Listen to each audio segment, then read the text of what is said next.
All photographers have a lens we dream about. The lens that will complete us. The lens that makes us think about selling everything. For me, the 28-70 f2 from Canon is that lens.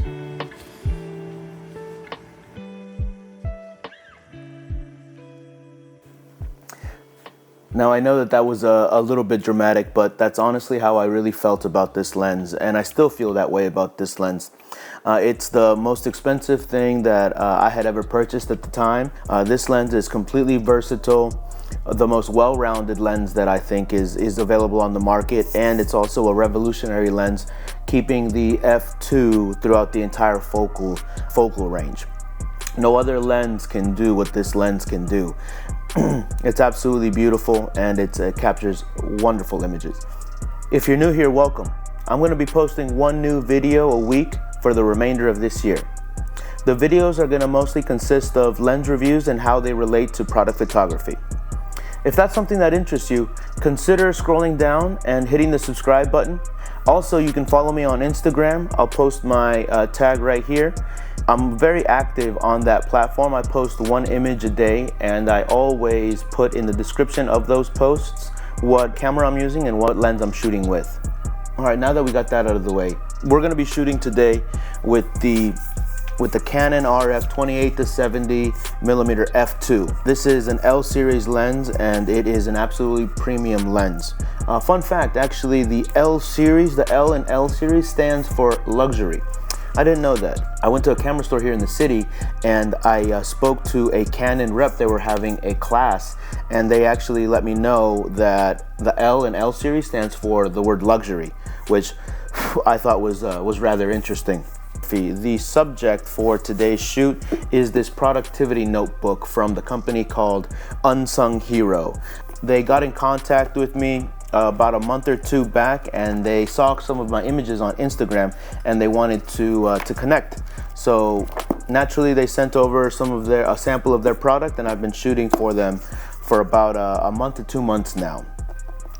I chose this product because it has nice colors, it has great texture, it has this nice embossed logo on the front of it, and it's just very neutral.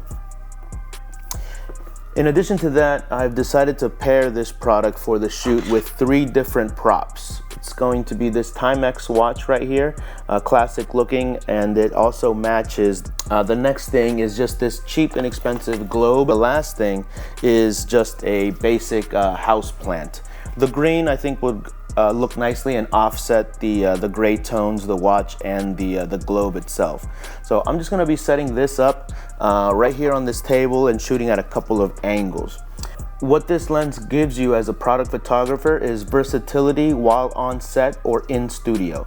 Enough rambling. Let's put the lens on the camera body and begin the shoot. If you haven't already picked up this lens or held it in your hands, I strongly encourage you to go to your local shop and see if they have one, which that's probably another problem with the lens, is the availability. It took me about 2 to 3 months calling different shops, the same shops over and over, about the same 6 or 7 shops in my area, to see if they had it.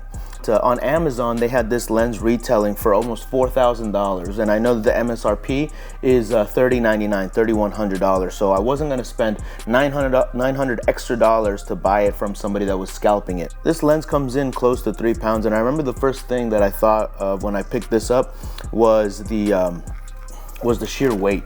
It's an absolute hefty guy. All right, so here you can see I have the notebook, the watch. So I'm going to be setting up this book here, placing it like that, clearing the stage. Additionally, if you guys are interested in more product photography tips like this, consider subscribing or letting me know down in the comments, and I'll happily make more videos about it. I have to share with you guys that product photography is the reason why I'm able to afford all of my gear, all of my lenses, And it's been able to, product photography itself has been able to support this very expensive hobby, which is no longer a hobby. It's actually a way that I make a decent amount of money. So if you guys are interested in that, go ahead and leave a comment down below and let me know, or just connect with me on Instagram. That'd be awesome too. All right, let's see how we can set this up. Okay, so when I'm shooting this specific product, I'm focusing in on the logo. Always keeping in mind the Instagram crop, keeping everything in center and also turning everything vertical. You can see here that at the 70 millimeter, I'm not grabbing anything with the plant, so I do need to put everything a little bit tighter. So here is 28.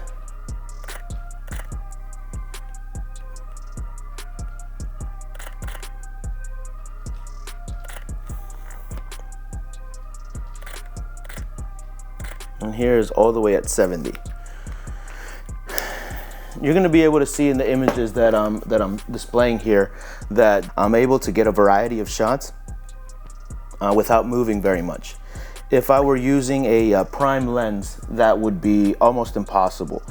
I would have to be moving a lot more, moving in, moving out, but this lens is definitely a prime killer. You saw earlier in the shots that when I was sitting, I was able to move the focal range in and out from 28 to 35 to 50 all the way to 70.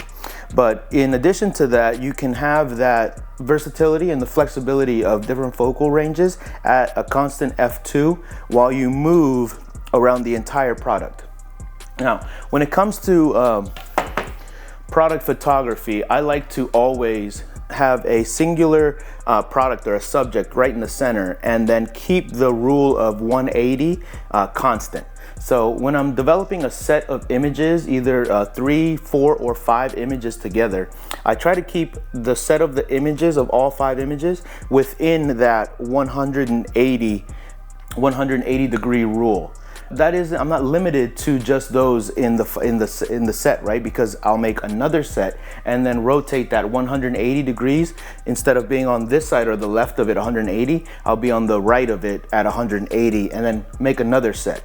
Giving the deliverables to the actual client, it adds a lot of variety and it adds the ability to shoot some variety. So here I was at 180 sitting in this position, and I was going to take a couple of shots all the way at 100. Now that I'm at this point, I'm going to shoot at 180 going in the front of it. So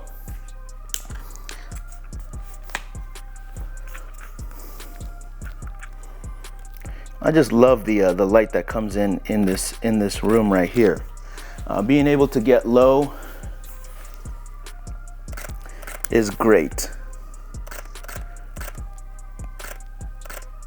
And having the versatility of the variable focal length is tremendous.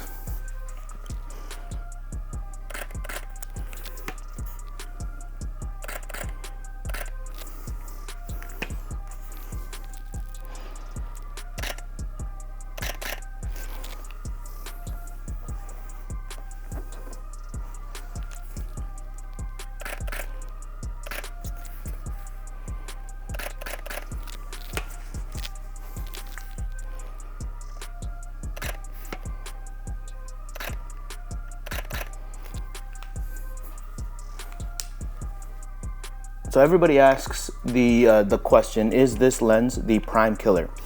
And as it relates to product photography, my answer is yes.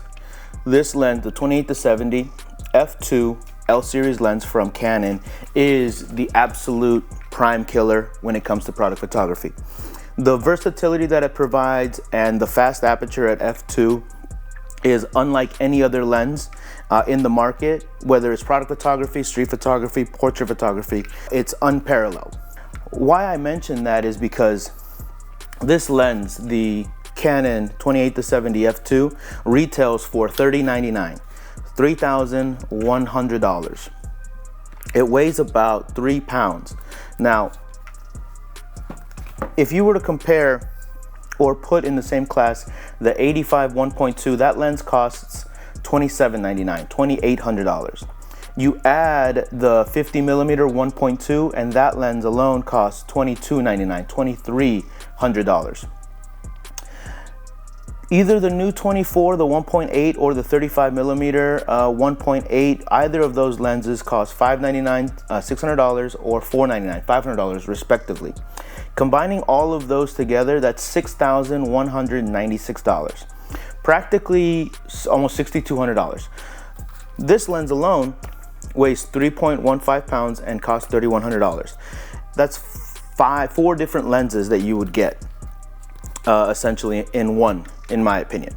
Now, why it's so versatile in product photography is because unless you have a camera body for all of those also premium expensive lenses, you're gonna have to be switching them out constantly, which is gonna cut into the production time. It's gonna be cutting into the everybody else's time, setup time, tear down time, everything. The ideal situation for this lens would be having it paired with two bodies, having an R5 or another R series camera, and having the 28-70 on one all of the time. And then if you really need that 1.2, I would probably go for the 85 1.2 on a second body like the R6 or a second R5 body.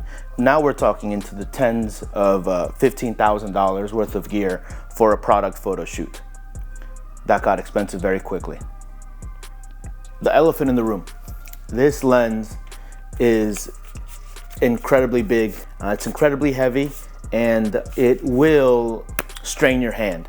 If you're not used to carrying this much weight, you're definitely going to notice it after about 30 to 40 minutes of using the lens in regular use cases. I enjoy street photography, and I go out to the city at least once a weekend, if not twice a weekend, to capture some cityscape, do some street photography. I capture candid moments and photographs of people's faces and expressions to see if I can find any interesting characters. Doing street photography with this lens was incredibly tiresome. The lens is incredibly heavy and it will definitely weigh on you. That's why I recommend this lens to practically everybody, but only this lens. So what I mean by that is if you're going out hiking, or you want to do some landscape photography, or you want to do anything that requires you wearing a backpack for an extended amount of time, this is the only lens that you're going to really want to take with you because of the sheer weight of it. It is incredibly taxing on the body, and it's incredibly taxing on your shoulders. You're definitely going to feel it. If this is the only lens that you have, you're going to be set up for success, because this lens produces some of the best quality images that I've ever seen in any lens. I own the 85 1.2. I actually made a video of it here last weekend. You can check it out here. Moving forward, I am going to be doing more L series review lenses. I own quite a few of them, and I'm building my collection as time goes on.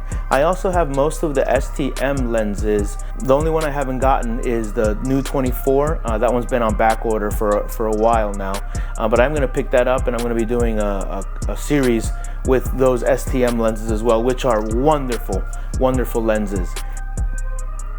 If you're out there and you're on the fence whether you should pick up this lens, you got to do it. Keep your other lenses if you can, so that you can kind of gauge where you can either get rid of some of the other lenses that you have or add this to your collection. But once having this lens is going to replace a lot of your other lenses. And I know that that's the biggest question that people ask is this lens the prime killer? And I mentioned earlier in the video, this lens is the only lens that you'll ever need for product photography if you choose to go this route. This is Ms. Nuves. She's great. She's a furball. Yes, you are. Last time I showed you a picture, this time I thought I'd introduce you guys to her. Say hello. Okay guys, that's gonna do it for me today. Thanks so much for sticking around. Consider subscribing, consider hitting the thumbs up, send me a comment, follow me on Instagram, all that jazz. Adios.